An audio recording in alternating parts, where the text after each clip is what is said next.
Win big in 2024 with RotoBowler.com's MLB Premium Pass. It includes our preseason draft kit, 15 exclusive lineup tools, and the Team Sync platform. Get customized rankings for your specific league format, sync your leagues with Team Sync, and use our new live draft assistant, then get customized advice for your scoring settings. Get a discount for any MLB Premium Pass using my promo code KNUCKLER. Just visit RotoBaller.com, sign up today, and start rotoballing like a boss. This podcast is also brought to you by Parlay Play Fantasy Sports. Use my referral link and my referral code RotoBrady. Get that sweet, sweet deposit bonus. They got paid contests coming to a state near you. Free contests, player prop parlay contests. It's a fun platform. Check it out. And what is up, everybody? This is Brady Grove bringing you episode 127 of RotoBaller's official MMA podcast. Tap that. And we got UFC 299 this weekend.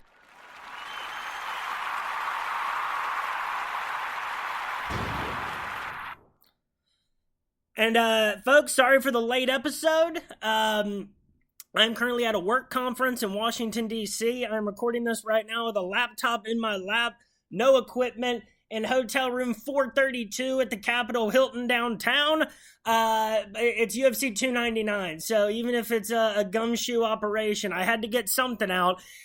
We had PFL Europe yesterday, a super weird event that kind of fell flat in a bunch of different ways. Doumbé had the really weird thing with his foot that stopped the fight. Super lame. We've got other MMA events this week. Aries FC is about to pop off in an hour. This is noon today. On UFC Fight Pass, there's LFA, there's Cage Fury. And there'll be a one event tonight on Amazon Prime. If you want to see my picks for all major MMA organizations, major boxing events, because Joshua Ngannou is going on right now too, follow me on Twitter at RotoBrady. Follow the podcast at Tap That MMA Podcast on Facebook, YouTube, and Spotify. I will be in the RotoBaller MMA Discord this week from 4 to 5 p.m. onward, or 4 p.m. onward before UFC 299 for the weekly DFS/sports betting Q&A. Show up. Let's talk about UFC 299. And yeah, with that, I also got some interlude episodes, planned with this conference that I've been at since Wednesday. Kind of been a crazy schedule this week, but we shall see. UFC 299 currently has 14 fights on the slate. Starting off the evening, a women's flyweight matchup between Mariana Moroz and Joanne Wood. CJ Vergara versus Asu Almabayev at flyweight. Heavyweight, Robelis Despagne from Cuba, undefeated, 4-0, Olympic medalist in Taekwondo, making his UFC debut against one Josh the Sacrificial Lamb Parisian. Light heavyweight, Felipe Lins against Ian Kudalaba. Middleweight, Michael Alexajuk against Michel Pereira. Bantamweight, Pedro Munoz, the underdog, against Kyler Phillips. Lightweight, Matus Gamro against RDA Rafael Dos Anjos. Caitlin Sermonara is the name now, against Macy Barber, women's flyweight. Heavyweight, and damn, this fight is a prelim. Curtis Blades and Jelton Almeida to cap off the prelims. Main card, bantamweight, Piotr Jan and Song Yadong. Welterweight, Gilbert Burns and JDM Jack Della Maddalena. God, that's a great fight. One that I know people are looking forward to this weekend. I know I am. Kevin Holland, Big Mouth, against MVP Michael Venom Page of Bellator, of many skull-crushing highlights that we've seen over the years. He's making his UFC debut at UFC 299. Co-main event, Dustin Poirier against Benoit Saint Denis. Bantamweight main event, the rematch for the UFC 135-pound belt, Sugar Sean O'Malley against Marlon Cheeto Vera. Let's get right into it. Let's start off with Joanne Wood and Mariana Moroz. And it's going to be one of those separate ones, isn't it? No? Come on.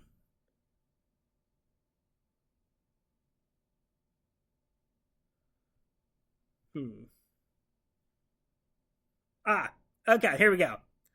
It was separated off on best fight odds. Joanne Wood, the plus 195 underdog. Moroz, the minus 238 favorite. Let's start off with Joanne Wood, formerly Joanne Calderwood, nicknamed JoJo. 2 wins in her last 5 fights against Jessica I and Luana Carolina. That was her last fight, March of 2023, by split decision. 3 losses in between there, granted to Lauren Murphy, Tyler Santos, and Alexa Grasso. She got subbed by the latter 2 of those. Mariana Moroz, 6 years younger. She will have a 2-inch reach advantage. She has lost 2 fights in a row, but was coming off a 3-fight winning streak against Sabina Mazo, Mayra Bueno Silva, and Maria Agapova. 2 losses in a row to Jennifer Maia and Karine Silva. That is an understandable loss. Yeah, I don't know on this one. Like, I think Joanne Calderwood, Moroz isn't that impressive to me. Now, Joanne Wood was born in 1985. She's almost 40 years old. And, the difference between 21 and 27, or, 27 and 33, not that big sometimes, but 40 and 34, that is a big difference. I don't think there's a lot in these 2 recent resumes that set them apart, because Joanne Wood did lose to, I think, better competition. But Mariana Moroz, faced good competition in her own right. So I am going to just go here with the fighter that I think has a lot more gas left in the tank. I don't know. Give me Mariana Moroz. I would say by decision. I think that's probably the most likely outcome. I think she wins 65, 70 of these out of 100. Moroz by decision is plus 110.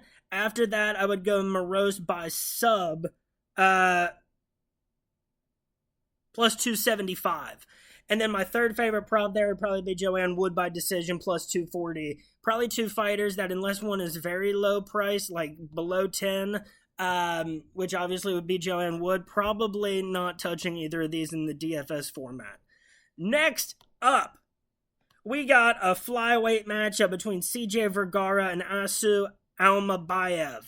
CJ Vergara is the plus 425 underdog. Asu, the minus 575 favorite. Let's start off with Asu Almabayev out of Kazakhstan, 18-2 as a pro, 30 years old. He has 1 UFC fight. It was a submission win in August of last year against O'Day Osborne. Came in from the Brave CF ranks. He wasn't the champion there, but did a lot of winning. He has M1 experience as well. One of his only 2 career pro losses came to Tagir Ulanbekov back in 2017, when this dude was 23 years old. So very impressive for him up to this point. CJ Vergara, winner of 3 of his last 4 fights, against Clayton Rodriguez, Daniel Lacerda, and Vinicius Salvador. The one that sounds the best to me there is probably Vinicius Salvador, but he has not been doing much winning either. He's won, counting the Contender Series, he's 1-2 at the UFC level. Vergara has that loss to O'Day Osborne by unanimous decision back in November of 2021. He also got subbed in round 2 by Tatsuro Taira back in October of 2022. The Lacerda win does not mean really anything to me. Clayton Rodriguez, 2-2 in the UFC. Clayton and Salvador they both have wins over Shannon Ross of their very limited UFC level wins. I think that Asu is much more comparable to Tatsuro Taira than the guys that CJ Vergara was actually able to beat. You look at, 12 of his career 18 wins are inside the distance. 9 of those are by submission. And I think that, even with 6 career wins by decision, I think that the most likely outcome here, because I think Asu probably wins this fight 75, maybe 80 times out of 100. Minus 575 is a lot, and maybe Vergara just because Asu. But when your debut is against O'Day Osborne, it tells us just a little bit more. O'Day has been up and down, but he is of a certain level, and it told us a lot. That win did come by submission for Asu. So I think that Asu's going to be popular in DFS. I think you go Asu Almabayev by submission. That's minus 110. I wish I had my regular sound drops, but for now I'll say hit it like this. There we go. But that's how I feel about that one. It's going to be fun to watch Asu Almabayev rise up the ranks in a flyweight division that has, just been adding more and more exciting prospects that are moving their way up the ranks. Next up, we've got a heavyweight matchup between Robelis Despaigne and Josh Parisian. God, I'm excited for this one. I'm sure everybody has seen highlights this week on the internet of Despaigne just tearing holes through regional MMA competition. The dude's an Olympic-level Taekwondo fighter. He looks every bit a very scary dude. Now, he's 35 years old. Is the thing about a lot of Cuban athletes, especially when they went through the Olympic ranks, is like, it just seems like they come in a little bit older. But in Fury Challenger Series, Fury FC, Titan FC, he's making his UFC debut after fighting opponents. His wins come against guys with a combined record of 1-0. Everybody, the first three didn't have a pro fight on their record, and the last guy he fought was 1-0. Now, he did knock them all out in the first round. Important to note. Josh Parisian, on the other hand, he's beaten some of the guys he was supposed to. He is 2-0 in the Contender Series. The losses came to Parker Porter, Don'Tale Mayes, Jamal Pogues, and Martin Bidet. That's a very clear ceiling. The guys that he beat in the UFC, Rocky Martinez and Alan Badeau. The Badeau win had to come by knockout. He beat Rocky by split decision. We've seen what we've seen from Josh Parisian. And it's just, when you're getting knocked out by Don'Tale Mayes and taken down 6 times, we just know what his ceiling is. And Robelis Despaigne, his ceiling is certainly limited by the fact that he's 35 years old, but this dude just has all the optics and the makings of an absolute monster. And, Robelis is the minus 340 favorite. I actually think that's not giving enough credit to Despaigne, or not taking enough away from Josh Parisian. I think Robelis wins this fight 80 to 85 times out of 100. Robelis by TKO knockout is minus 280. I would use that in a parlay or something. I'm comfortable using that to string something together, and I think Robelis is going to be very, very popular in DFS this week. That's a fun one to think about, but the analysis stops there, because I think that this is just a really good fight for Despaigne to debut in the UFC, get a win over a guy that we've seen beat some baseline competition, but ultimately this is meant to get people excited about Robelis Despaigne. Next up, we've got a middleweight matchup between Michel Pereira and Michael Alexijuk. Alexijuk is the plus 124 underdog, Pereira the minus 148 favorite. I know that this is a popular pick this week. Let's start with Alexijuk. Actually, winner of 3 of his last 4 fights and winner of 5 of his last 7. That started with wins over Modestas Bukauskas, Shamil Gamzatov, took a loss to Dustin Jacoby. Then he beat Sam Alvey, doesn't mean much to me. The Cody Brundage win and with a first-round knockout is a little bit more meaningful. Loses to Kai Borrello and then gets a win over Chidi Njokuani last time out with a first-round knockout, August of 2023. His last 4 losses came to OSP, Jimmy Crute, Dustin Jacoby, and Kai Borrello. Because this dude did start off at light heavyweight, and that was not the spot for him. Pereira, winner of 6 in a row, dating back to September of 2020, has had some activity issues. Did fight pretty recently, though, October of 2023, but this winning streak was, a rear naked choke win over Salim Amadaev, then 4 straight decision victories over Chaos Williams, Nico Price, Andre Fiallo, and Santiago Ponzinibbio. He landed 110 strikes in that fight. Didn't have to, go, do it. Didn't have to get, more versatile. And then last time out, in a fight that I had Andre Petroski as the underdog, I believe, he got the first round knockout over Andre Petroski before Petroski could get even a single strike off. The losses for 3 out of the last 4 losses for Aleksajuk have come by submission. Pereira by submission is a popular pick this week. I think that's fully justified. I do think that, Aleksajuk has done a lot better than people want to give him credit for of late. But I do think that, Pereira has continuously answered these calls, and against the level of competition of the Michael Aleksajuks, comparable fighters, Pereira has come out on top 6 times in a row. And regardless of the activity level, to come back in October 2023 and get that win over Andre Petroski was very important. And so give me my show, Pereira minus 148. I think he wins this fight 70 times out of 100. Maybe even 75. I'm very comfortable with minus 148. I think if you're trying to go a little bit more specific, Aleksajuk, 3 of his last 4 losses have come by submission. So Pereira by submission plus 500. Give it to me. Hit it. Whack. Ow! That's me trying to do that sound drop on my own. Next up, we've got a light heavyweight matchup between Ian Cutelaba and Felipe Lins. Lins is the plus 105 underdog. Eyebrows raising anytime Felipe Lins is an underdog. And Ian Cutelaba is the minus 125 favorite. Let's start off with Ian Cutelaba. Ian Cutelaba. Wow. Ian Cutelaba has won 3 fights since April of 2019. He has lost 6 and had 1 draw in a fight that I thought he lost against Dustin Jacoby, if I recall, because that was a split decision draw.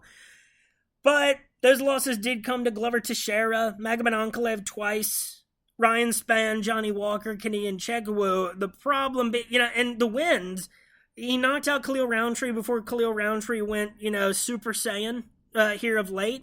2021, he beat Devin Clark by unanimous decision with 8 takedowns. And then he beat Tanner Boser last time out, April of 2023, with a first-round knockout.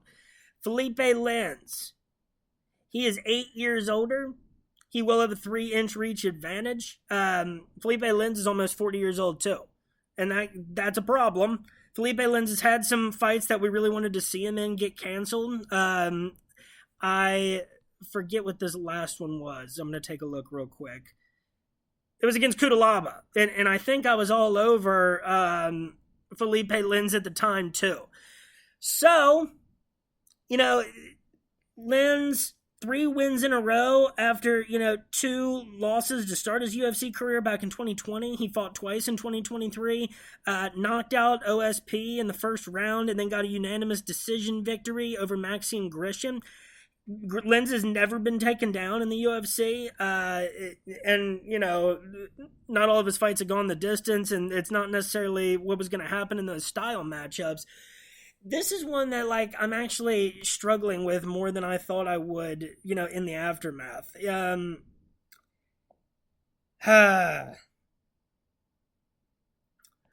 Maybe I do give a little bit more of the credit here. Let's see what Maxim Grishin, had mostly doing, losing. I was going to be on Felipe Lins, but now that I'm seeing, he's 40. He's 8 years older than Ian Cutelaba. Cutelaba has faced way better competition. Lins failed to get a win against Tanner Boser 4 years ago. That's obviously a lot different than it is now. And I like Lins. I just have not seen enough in his 3 UFC victories, now that I think about it, to favor him over Ian Cutelaba. I think that Lins is one of those guys that's good at controlling the pace of a fight. And, if he doesn't knock you out, winning a fight despite maybe being on the wrong side of the striking numbers or making efficient use of his takedowns. But, Cutelaba, Tanner Boser, Devin Clark, Khalil Roundtree, but losses to just really good competition in the interim. I think that, at the very least, I don't think Lins will be able to get off his full MMA game against Ian Cutelaba. This is one that I do think is really close to 50-50, but it being so close, I think that I got to go with the younger guy here, that I think maybe his wins are just a little bit more meaningful, and so are his losses. If anything, I think if it goes to a decision, I think Cutelaba is probably the one that ends up getting maybe maybe a couple more takedowns. Who's the more likely to win by knockout? I think that's Cutelaba. And it's not like it's way out there for Lins. This is a closer. I think Cutelaba wins like 60 of these fights out of 100, maybe even 55. But I guess on that grounds, give me Cutelaba minus 125. I don't think you need to pick a prop here. If I am, I'd go, and they don't even have the prop odds posted here on Best MMA or Best Fight Odds.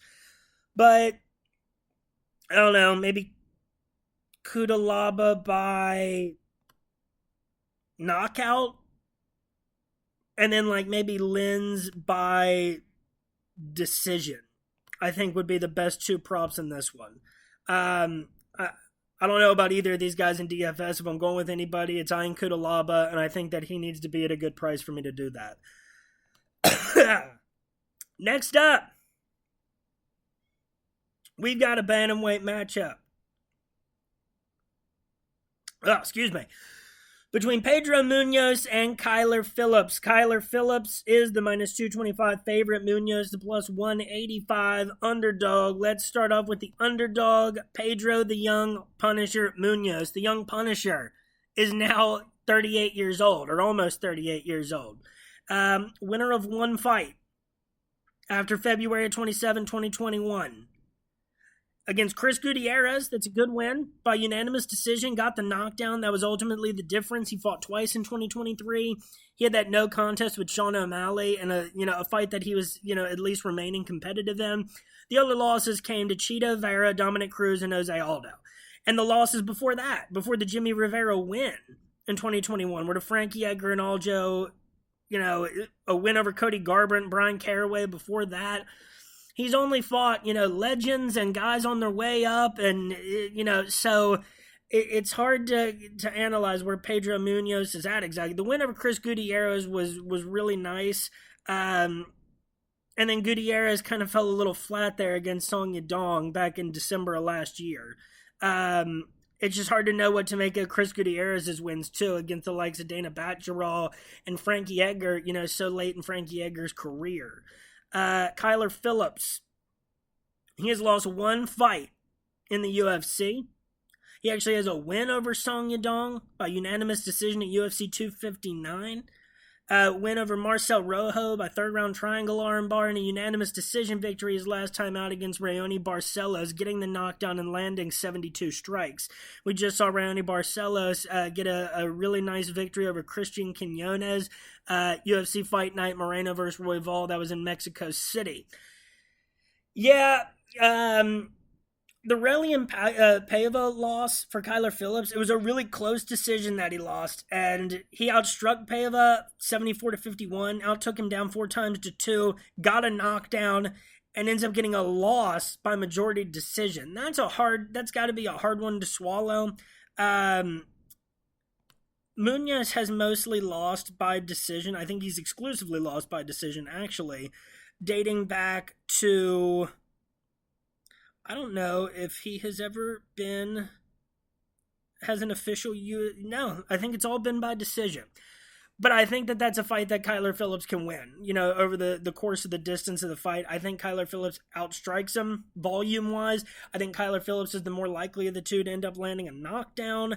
And I think Kyler Phillips is the more likely of the two, to get the better of, whether the fight goes to the ground or not. He's had so many fights with multiple takedowns. I think that, Pedro Munoz is an underdog that you should keep an eye on, but plus 185, I don't think that's enough rewards. I think Kyler Phillips wins this fight like 70 to 75 times out of 100. I would take Kyler Phillips to win this by decision minus 120. I think that is a very reasonable number, and Phillips inside the distance plus 330. That's probably the next one I'd go for, because I don't necessarily know how it happens, because Munoz just doesn't lose inside the distance for the most part. If you're going with Munoz, I think, plus 185 is fine, but I think you got Munoz by decision too, plus 300, probably the best number for him. But I do think Kyler Phillips is worth a very hard look in DFS this week. Next up, We got a lightweight matchup between Mateusz Gamrot and RDA. RDA is the plus 330 underdog. Mateusz Gamrot, the minus 425 favorite. Let's start with Rafael Dos Anjos. Winner of 3 of his last 5 fights. That does date back all the way to November of 2020 when he beat Paul Felder at UFC Fight Night. Felder versus Dos Anjos. Has a win over Renato Moicano, March of 2022, and his most recent win is a second-round knockout victory over Brian Barberena, December of 2022. The 2 losses since then, Rafael Fiziev, July of 2022, a 5th-round knockout of a fight that he was going to lose anyway, and Vicente Luque, who was able to take down RDA 8 times and outstruck him 72-66. RDA is going to be 40 years old this year. Mateusz Gamrot, winner of 6 of his last 7 fights. He lost his UFC debut to Guram Kutaladze. Kutaladze. Then he rounded off 4 straight. 3 inside the distance wins over Scott Holtzman, Jeremy Stevens, Diego Ferreira. Then gets a unanimous decision win against Arman Sarukian in a fight that I kind of thought he lost at the time. Then he gets, a unanimous decision loss against Beneil Dariush, October of 2022, outstruck 59-33. He did land 4 takedowns, but he got knocked down by Beneil. Now, he's rattled off 2 straight wins over Jalen Turner and Rafael Fiziev. In that last fight, the weirdness of it, aside, I would have liked to have seen how it played out. It was a very Mateusz Gamrot split decision win over Jalen Turner where he landed his 4 takedowns. He got outstruck. He got knocked down. He still wins the split decision. I don't think that this fight should go any differently than the more recent ones for Gamrot.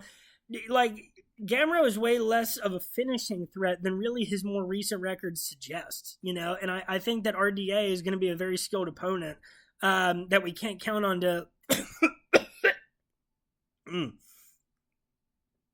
excuse me, that we can't count on to, lose in a weird way or get injured even though he's an older guy. I think Mateusz Gamrot, the most likely thing here is I still think that, maybe RDA lands a good volume of strikes and outstrikes Mateusz. I think ultimately Gamrot will end up getting his takedowns, controlling from the top, landing some strikes, and I think this is a unanimous decision victory for Mateusz Gamrot.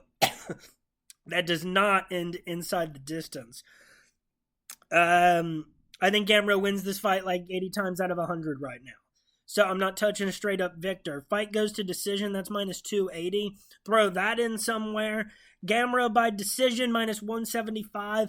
Hit that all day. If I'm going RDA, I probably go by decision. And I think it would be in being able to, stop the takedowns, which is a very, very tall task, even though it's put that simply. And, striking volume is always a way that you can try to set yourself apart from Mateusz Gamrot, but he is just really good at grinding a fight down to his pace. So RDA by decision, plus 550, that's probably where I'd go for him. Probably. Next up, we've got a women's flyweight matchup between Caitlin Sermonara, formerly Chukagian, against Macy Barber. Macy Barber is the minus 205 favorite. Sermonara, the plus 170 underdog. Let's start off with the blonde fighter, formerly Caitlin Chukagian, now Caitlin Sermonara. She's a winner of 4 of her last 5 fights, dating back to November of 2020. It's been about, she fought 3 times in 2022, 0 times in 2023. Those 4 wins in a row all came by decision against Cynthia Calvillo, Vivian Araujo, Jennifer Maia, and Amanda Ribas. She outstruck each of those 4 opponents. She did get taken down a few times. I think she landed 1 takedown en route. Her last 2 losses, by the way, her last 3, because we'll get to that. October 2022, she loses a unanimous decision to Manon Ferriot, getting outstruck 98-76, taken down once. Her last 3 losses are Manon Ferriot, Jessica Andrade, and Valentina Shevchenko. So from the optics of that resume, those are 3 really good losses to have taken. She was born in 1988. That is noteworthy. Macy Barber, the future, was born in 1998 and is currently on a 5-fight winning streak. She's only lost twice in the UFC, and she's had, a very good volume of fights dating back to July of 2018. Her 2 losses are to Roxanne Modafferi and Alexa Grasso, both by unanimous decision. She had wins over J.J. Aldrich and Jillian Robertson by first and second round knockout before that. Her 5 wins in a row now. The first 4 came by decision against Miranda Maverick, Montana De La Rosa, Jessica Ai, and Andrea Lee. And she was taken down, I think, in every one of those fights. She landed a few herself over the course of that. 2 against Andrea Lee. Andrea Lee took her down 5 times en route to Macy Barber's split decision win. Last time out, gets back to finishing fights with a second round knockout against Amanda Ribas, June of 2023. Outstriking her 81-35, even though she got taken down twice. This is one where you do have to kind of make the leap, for Macy Barber, because Caitlin Chukagian has been around for so long and fought so many of the best. Macy Barber has, really good wins in her own right. So you do have to make a leap when looking at Chukagian being a decade older, which never fares well for the older fighter, very rarely over the last few years. And the fact that Chukagian has just been way less active, didn't fight at all last year. And, Macy Barber racked up a couple of wins in 2023. I think that it is, more likely that Macy Barber is the fighter that wins. I think she probably wins this fight, though, like 65 to 70 times out of 100. I think that minus 205 is just a little bit too much, but I also don't think plus 170 is that good of a number either for Caitlin. This fight, it could end up being really close. It could be a split decision. That would not be crazy. Caitlin is just a really savvy fighter who has only come up short, really, against the best fighters in the world or people on their way there. So, I don't know. I think, Caitlin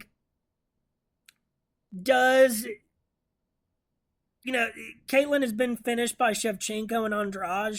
She lost a unanimous decision to Manon Furiot, who had been, who had 2 knockouts before them, but then started winning mostly by decision. I think that for Macy Barber, if you're picking a prop, I probably go by decision. That's minus 114. I'm seeing it at plus 115 in some spots.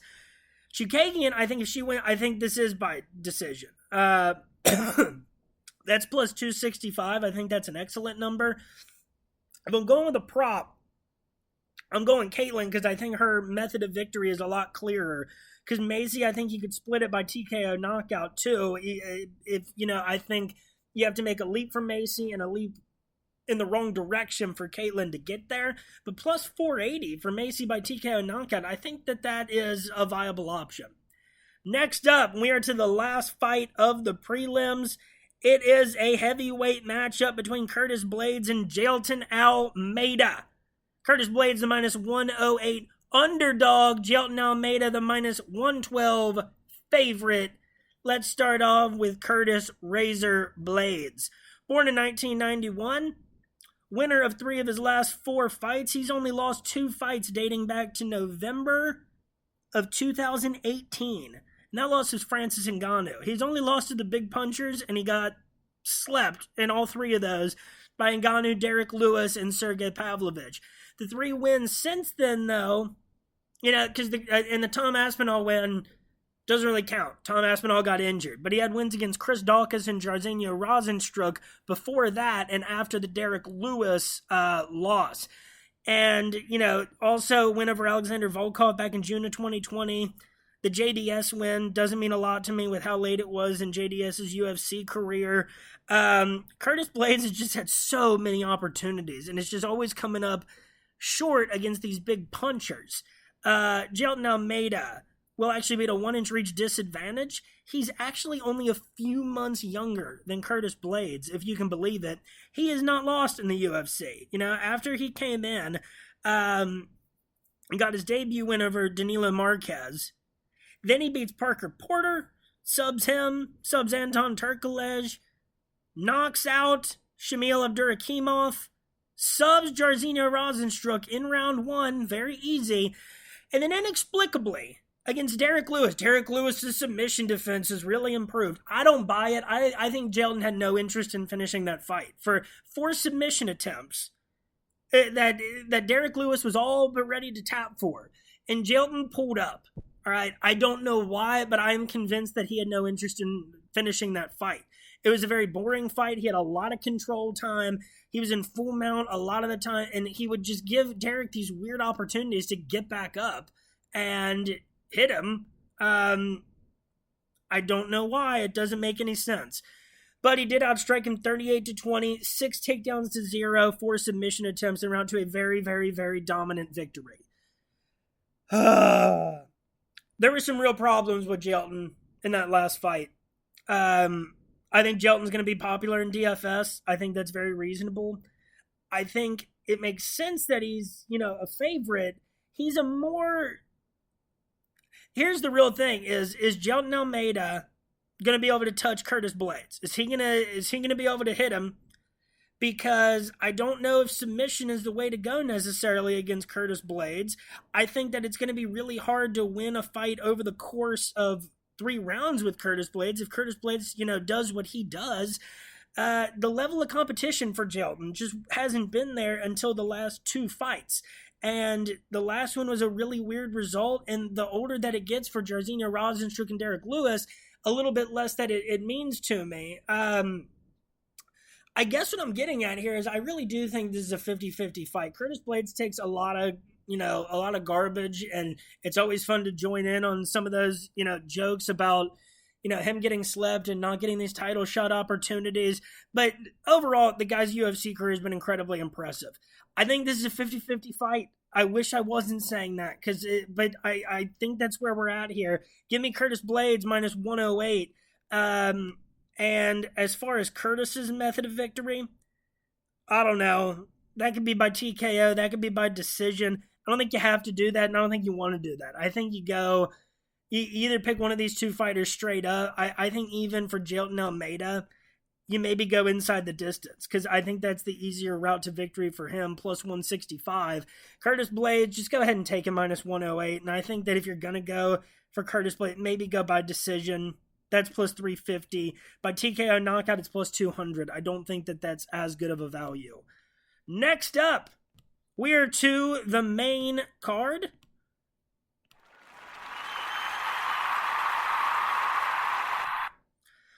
Always feels good to be on a pay-per-view main card. And we've got a bantamweight matchup between Petr Yan and Song Yadong. Now, Song Yadong. Where is it? He is the plus 105 underdog. Petr Yan, the minus 125 favorite. All right, I am back after a short bathroom break here in this hotel room. As I said, we got 5 fights left, and we are to the bantamweight matchup between Petr Yan and Song Yadong. Let's start off with Song Yadong. Been on the upward trajectory here for a bit. There's been a lot of talk, before this fight was made and at all times about who's going to be next for this guy with each next win. Especially, he had the loss to Kyler Phillips back in 2021. Then he rattled off 3 wins in a row against Casey Kenny, where he landed 116 strikes and routed to a split decision win. Then Julio Arce knocks him out in the second round. He knocks out Marlon Moraes in the first after that. Takes a loss in pretty big fashion to Corey Sandhagen, September of 2022. I can't believe that was already that long ago. It was a 4th round knockout against Ricky Simone. He got the 5th round knockout, landing 105 strikes with 2 knockdowns en route to it, April of 2023. And then most recently, a unanimous decision victory with 2 takedowns and 77 strikes to Chris Gutierrez, who outstruck him 87-77, but it was a unanimous decision victory for Song. Born December 2nd, 1997, with a 67-inch reach. Yan has a 67-inch reach as well. He was born in 1993, still a young guy, for the most part. And it's so crazy, because this whole run for Yan really started with the John Dodson, then the Jimmy Rivera, then the Uriah Faber wins, beats Jose Aldo, and then the losing starts. He loses that on the DQ to Aljamain Sterling. He beats Corey Sandhagen, which is so crazy for the losses that Jan has taken since then. Even though when you look back at it, it's still like, these guys are all champions or title contenders. But, it's just a shame because I thought Sandhagen maybe won that fight. I was maybe on that side of it. It's just hard for Corey Sandhagen because there's many out there that still believe that guy on any given night is the best bantamweight in the world. Now, 3 losses in a row to Petr Yan, all by decision to Aljo, to Sean O'Malley, even though he got 6 takedowns, he got outstruck 84-58. And then against Merab, he got outstruck 147-75, taken down 11 times to 1. He got worked by Merab. There's not much to argue about on that point. After the Sean O'Malley loss, we thought that he had lost his step, and but Sean O'Malley went on to immediately become champion, and Merab, is a guy that is going to get a title shot here very soon, and a lot of people think that he already should be getting one. So it makes the losing streak look a little better, especially when you're able to land 149 strikes just a few years ago against Corey Sandhagen. Song Yadong, the Ricky Simone win was really nice, but there's still a little bit there lacking in the top tier opponents that he's faced, lost to and beaten. And you maybe include Ricky Simone in that, but Marlon Moraes was way past his expiration date, at least at that level.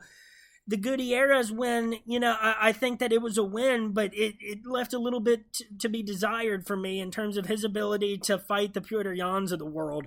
I think Yan wins this fight 55, 60 times out of 100, maybe 65, minus 125, absolutely. I don't know exactly how I think that this fight ends up going. I think if Song gets the win, I think that's probably by decision, and it's a slightly better value that I don't think you have to do, but maybe that's advisable. That's at plus 180 is Song by decision. For Petr Yan, the last fight for him that really ended inside the distance was the Aljo fight, and that doesn't really count. His last knockout victory was Jose Aldo back in 2020. So, lesson being, I think if you were going with Petr Yan, I think you go with Yan by decision too, plus 140, and I think I think that both these guys will have DFS takers this week.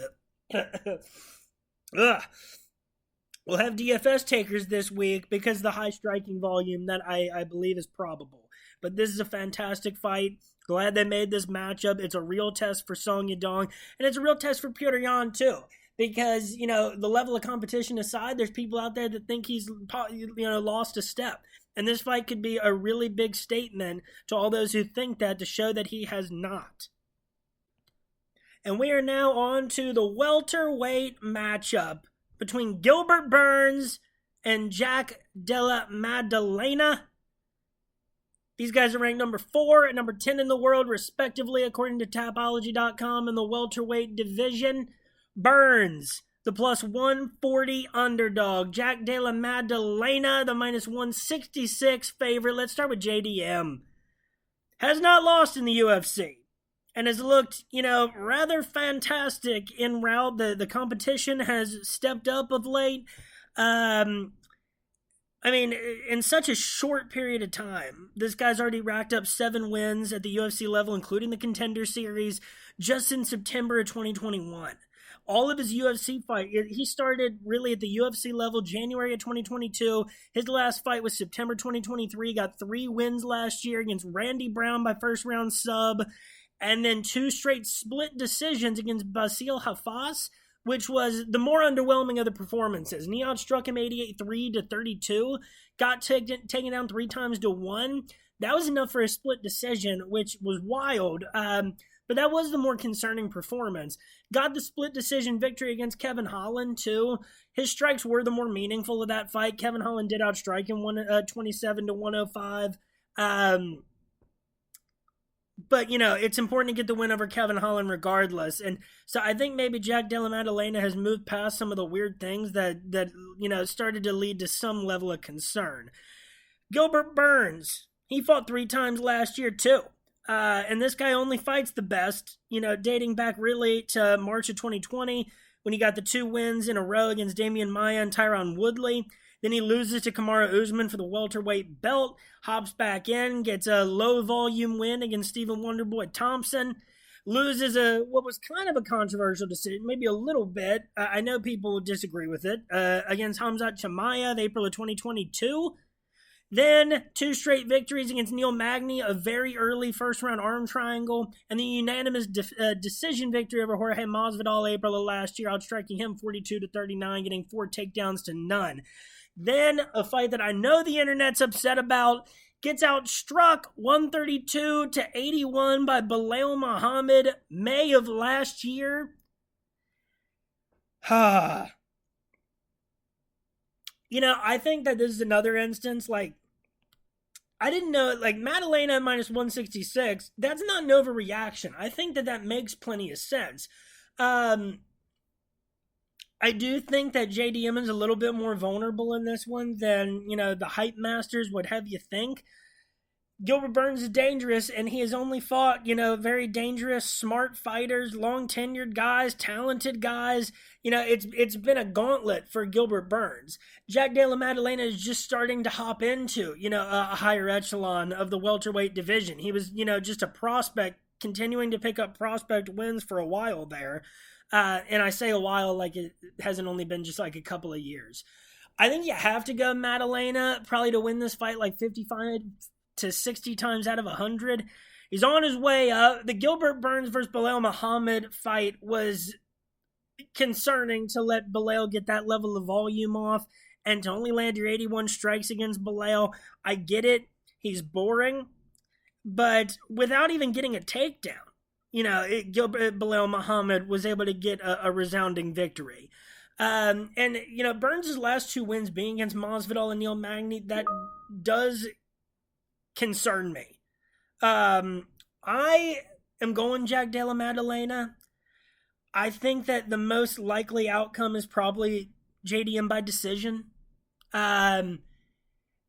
Maybe just winning the striking volume. These two could very easily decide to grapple. I'm sure Burns will want to take it there at some point because that's how, Hafez had success against JDM. But, I don't know if Jack Della Maddalena puts him away, and I think if Gilbert Burns wants to win this on the judges' scorecards, he's going to have to fight a mixed martial arts fight, and even that might not be enough. So, give me JDM minus 166. JDM by decision plus 300. I think that's reasonable. If I'm doing anything else with him, I'm probably going Maddalena inside the distance plus 140. If I'm going Gilbert Burns, you can go straight up plus 140, or you can go Gilbert Burns by submission plus 350. I think there's some intriguing props on that one. This one is just a really interesting fight. Next up, speaking of interesting welterweight matchups, we have Kevin Holland against Michael Venom Page.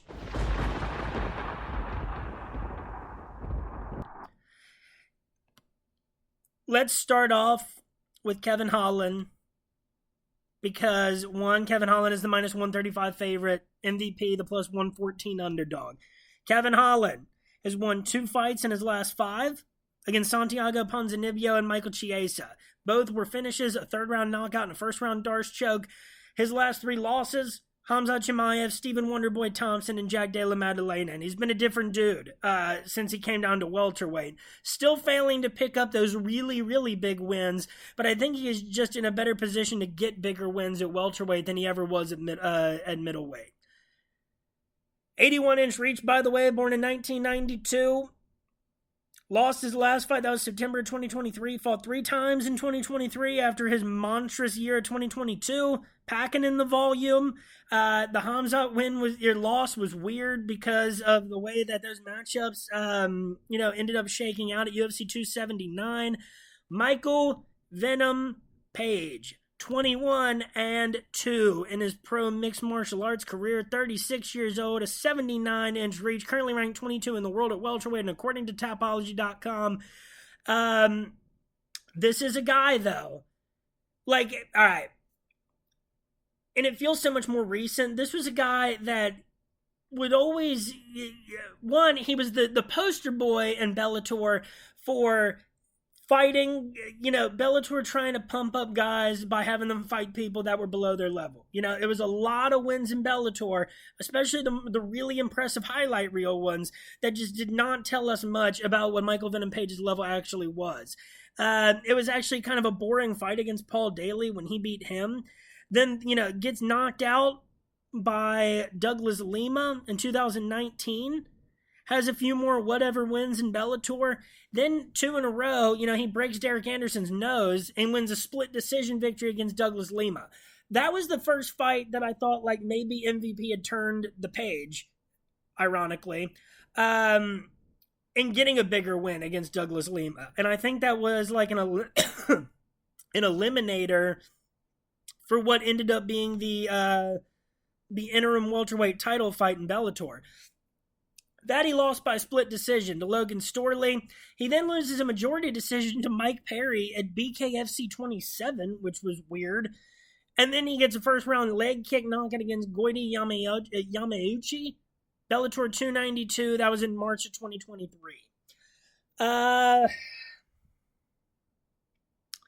Who is better versed to win an MMA fight? It's Kevin Holland. And don't forget that Michael Venom Page was born in 1987. So he's 5 years older. Their reach, usually both of these two are used to having big reach advantages. That will not be the case in this fight. The Mike Perry loss of all things is the one that really concerns me. And, I just think that this is going to be a really competitive fight. It's hard to get a read on MVP, because like Logan Storley is a guy that you would have thought would have been a resounding loss for MVP just based on, what his deficiencies are. But Logan Storley has a lot of the same, the inverse deficiencies as well. And the win over Douglas Lima was now, a little less, it was less than 3 years ago, but it was several years ago. And the Goiti Yamauchi win, Goiti, 31 years old, was on a decent run, had beaten Neiman Gracie the fight before Michael Venom Page. I think you have to opt for Kevin Holland here. I think that he is much better suited to win a mixed martial arts fight. I think that MVP is going to have issues with the reach of Kevin Holland. I think Kevin Holland hits hard. And it's just so hard to tell comparing the competition. Sorry, folks, that was yet another momentary break. But Kevin Holland, minus 135. I think he wins this fight 55 to 60 times out of 100. I just think there's less question marks here. And, I think what you could say about MVP is the same things that allowed Kevin Holland to lose in the fashion that he did to Wonder Boy. I think Michael Venom Page has those aspects, and, Wonder Boy was old at the time, too. I just don't... Like, it's fun. Like, if you want to go ahead and bet on Michael Venom Page as the underdog for fun, I fully support that, because that is the more fun bet.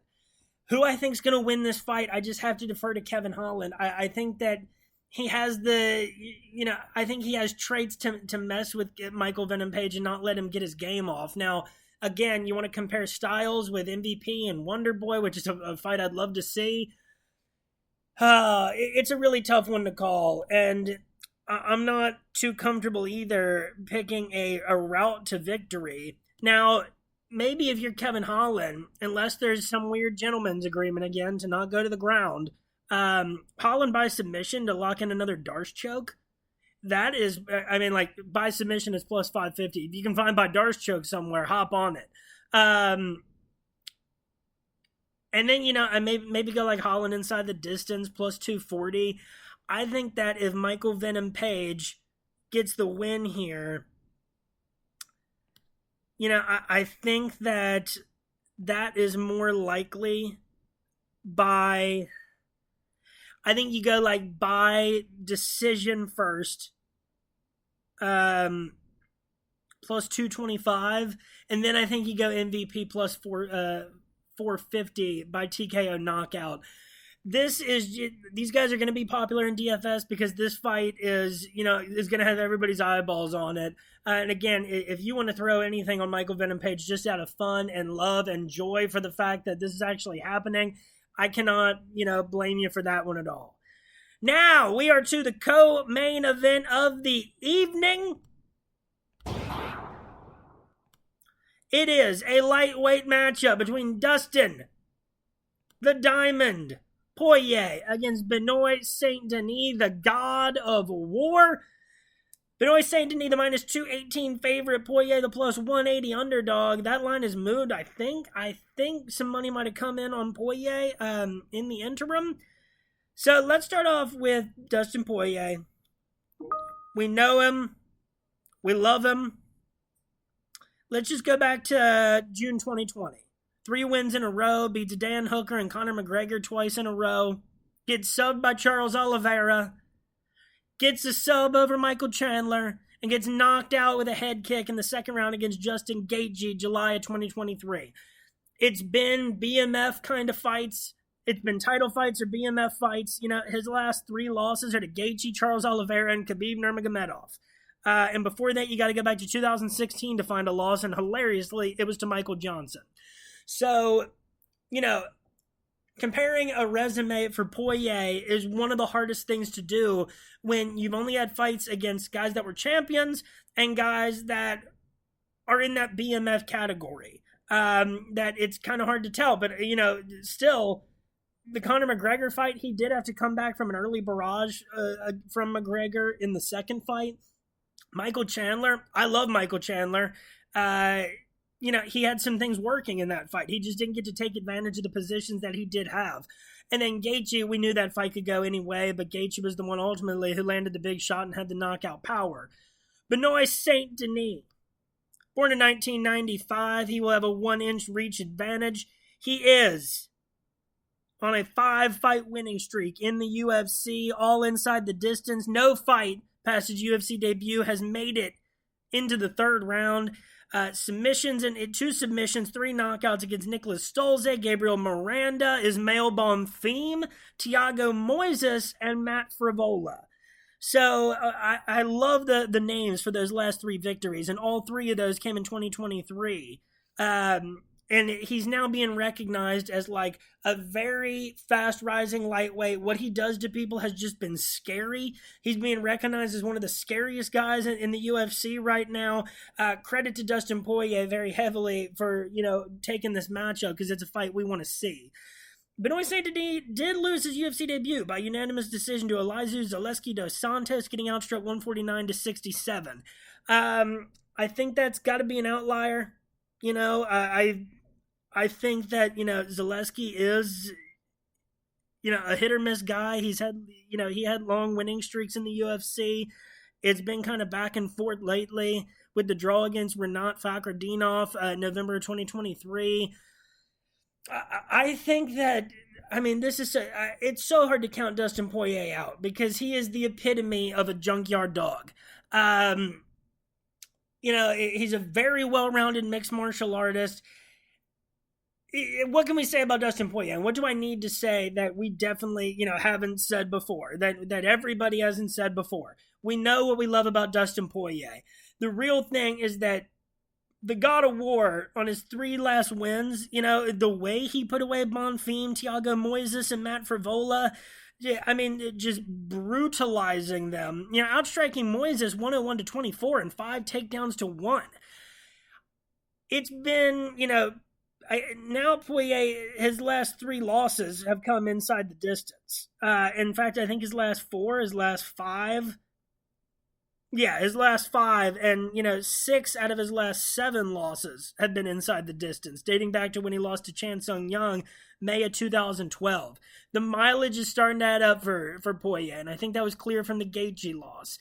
So I think what you got to do here, I think BSD wins this fight, 65, 70 times out of 100. Maybe higher than that. Maybe 70 to 75, 70 to 80. I think he is rightfully favored. I don't love minus 218 even for parlay purposes. I don't love plus 180 for Poirier. I would love to see if that was a plus 210. Maybe I'm looking at this in a different way. But BSD inside the distance, that's minus 150. Hit that all day. That's a fantastic pick.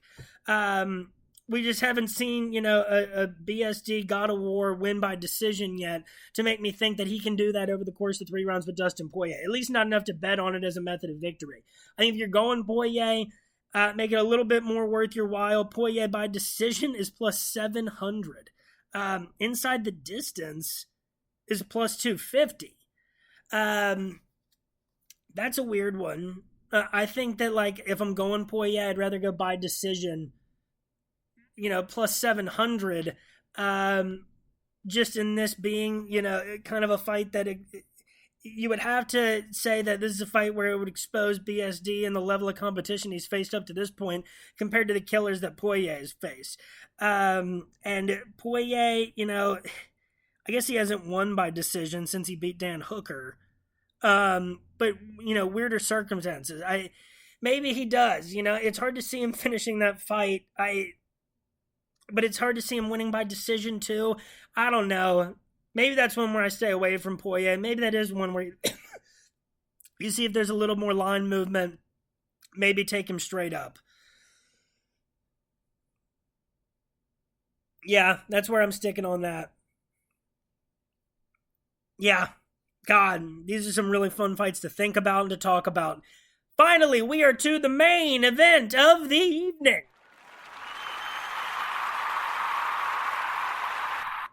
We have the Bantamweight Championship of the World, a rematch between Marlon Chito Vera, the plus 215 underdog, and Sugar Sean O'Malley, the minus 265 favorite. Let's start off with Chito Vera, winner of the first fight between the two. That was back, by the way, August of 2020. We're coming up in a few months. It'll be about 4 years ago that fight happened. If you wanna be blown away by the passage of time in this sport, so just going back to June of 2021, after Vera lost to Jose Aldo in a unanimous decision loss, wins over Davey Grant by unanimous decision. He landed 105 strikes. Frankie Edgar, he knocked him out in the third round with that kick. Against Rob Font, he got outstruck 271 to 159. They got 3 knockdowns, ends up getting the unanimous decision. Dominic Cruz, he knocked him out in the 4th round in a fight that Dominic Cruz could have won had that ended up going the distance. It didn't shake out that way. Takes a pretty brutal loss to Corey Sandhagen. He got outstruck 128 to 58, got taken down 3 times. It was a split decision. And this is the weird thing about Chito. He has when his strikes land, they seem meaningful. They seem significant. And even there's just this weird thing about Chito where even in a fight like that, how does he still get, one of those, he gets the win on one of the judges' scorecards. That is unbelievable to me. I thought Corey Sandhagen very clearly won that fight. Chito has his moments because he throws, exciting strikes that land and they hit with impact. But that was a crazy one, March of 2023. Bounces back, unanimous decision victory over Pedro Munoz, August of last year at UFC 292, the Sterling O'Malley card. Outstrikes Pedro Munoz 141 to 113. Sugar Sean O'Malley will have a 2-inch reach advantage. He is 2 years younger than Chito. Sugar Sean started off his career with 5 straight wins in the UFC, capped off with that fantastic Eddie Wineland knockout. Then he loses to Chito Vera. Then goes on the run once again, knocking out Thomas Almeida in the 3rd round, knocking out Chris Matinho in the 3rd round, where he landed 230 strikes. Rallium Paiva knocks him out in the 1st round, has the no contest with Pedro Munoz, UFC 276, gets the win over Piotr Jan on my wedding day, October 22nd, 2022, by split decision, outstriking him 84 to 58, did get taken down 6 times, and then makes good on his promise to become a UFC champion, knocking out Aljamain Sterling in the 2nd round at UFC 292, August of last year. I think Chito has definitely lost a step in the years that, in the years since their fight, and there was extenuating circumstances. Look, Marlon Chito Vera won that first fight, absolutely, no matter the jokes that might be made. The wins since then are just like a little bit more suspect to me. Like Davy Grant's a good win. Edgar and Cruz fights I would hope that he would win, even though I wanted the other dudes to prevail just because those guys had taken they were at the end of their careers, and even against Dominic Cruz, he had some real serious issues until he started hitting Dominic with the really hard shots. Rob Font was able to land 271 strikes. Rob Font just can't avoid the big shots. And then a win against Pedro Munoz that I would expect him to get. It's kind of weird to get the title shot after that, but this is a rematch circumstance. So, since that win, Sean O'Malley has gotten a lot better, I think. And you're hearing different things about what kind of camp Chito has had. I don't want to buy into any of that. It does give me more question marks. I think if Chito had gotten the win against Corey Sandhagen or looked even a little bit better, I'd be a little bit more willing to go with the Chito side here.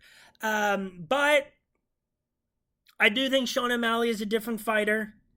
He, the last two wins against Jan and Sterling, those are legit. Those are real wins against two guys that were UFC champions. And Marlon Vera, I just don't think that he has that in him unless the former champion that he's facing is, 38 years old in the end of their career right now, at this stage of Marlon Vera's career. I think that, if you want to go Marlon Vera, because I think maybe he wins 35 of these out of 100. So plus 215 is not a bad number. I think the real thing is, I think both these guys would be popular in DFS. I think Sean O'Malley would be popular. But I think that Sean O'Malley by TKO knockout plus 240 is the most logical way to go. And then I think, I don't know, O'Malley by decision plus 100 if you don't think that he gets a knockout over the course of 5 rounds. Chito, he hasn't been knocked out in the UFC ever. So Sean O'Malley would have to be the first, but I think that's why you're getting the value on Sean O'Malley by TKO knockout. Over the course of 5 rounds, I think that Chito is going to invite a little bit more danger than Petr Yan did, which I think is the, kind of the distinction you draw between O'Malley not being able to finish Petr Yan. So I think Chito will be a little bit crazier and less reserved than Petr Yan was. I think O'Malley's going to get his opportunities here. So O'Malley by TKO knockout. There's going to be a lot of feelings about this one. Ultimately, I'm sure the UFC would love it if Sean O'Malley won. There's a lot of matchups still left to be had for him at bantamweight, and who knows what's going to be next, especially with Ryan Garcia, wanting to fight him and all that nonsense. So that's where I stand on the main event. And folks, that is it for episode 127 of RotoBaller's official MMA podcast. Tap that. We're talking about UFC 299. For my picks on all other major and regional MMA events, major boxing events, follow me on Twitter at RotoBrady. Follow the podcast on YouTube, Facebook, and Spotify at Tap That MMA Podcast. Show up to the RotoBaller MMA Discord from 4 p.m. onward on Saturday. Let's talk about UFC 299, what you're doing for DFS, what you're doing for your betting for the day. Got a lot of interlude episodes coming. Sorry for the late episode this week, but I worked it in being at a work conference in Washington, D.C. Thanks for listening. Enjoy this fight card on Saturday. Have a great weekend. Peace.